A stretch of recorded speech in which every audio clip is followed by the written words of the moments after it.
Hi, my name is Osvaldo Vena. I recently retired from Garrett Evangelical Theological Seminary after 25 years of teaching the New Testament. In the last couple of years or so of my tenure at Garrett, I was involved in the writing of a book that was finally published in September of 2020 by Resource Publications, an imprint of Whiff and Stock Publishers. The title of the book is Postcards from Egypt, Reimagining Jesus in the Gospel of Mark, and it's available in Amazon and also in Barnes & Noble. In writing this book, I started with the question, what if Jesus didn't die on the cross, but after being rescued by friends, escaped to Alexandria, where he got married and formed a family? One day, many years later, he came across a scroll that described his life and ministry and also his death and alleged resurrection. The scroll was the Gospel of Mark. Upon reading it, he realized that many of the things attributed to him were misleading or simply wrong. So he decided to give his own version of the story, which he does once he finds the scribe, the author of the book of the Gospel. The entire book then unfolds as a conversation between Jesus and the scribe who wrote the Gospel.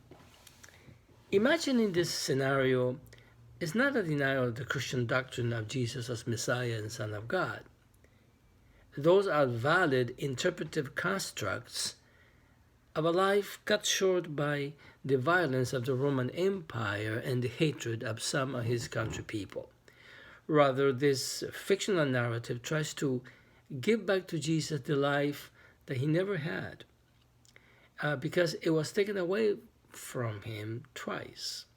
First by the Roman Empire and second by the Church. It tries to explore imaginatively Jesus' feelings, his emotions, his doubts, his apprehensions, in order to reconnect us with his humanity. Even though I intended this book to be primarily for seminary and college students and professors, I hope that it will also attract those who are looking for an alternative way of reading the Gospels.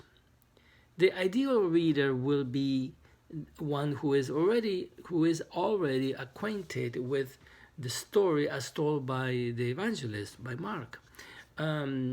So if you haven't read the Gospel of Mark lately, and if you haven't read it at all, it would not be a bad idea to read it before you read my book, because my book, Postcards from Egypt, follows very closely the evangelist's narrative. I sincerely hope that you will enjoy Postcards from Egypt. It's a different book, but it reads like a novel, and it is not very long. So I hope that you like it and that you will recommend it to some of your friends, your acquaintances, and even to some of your college and students. Thank you.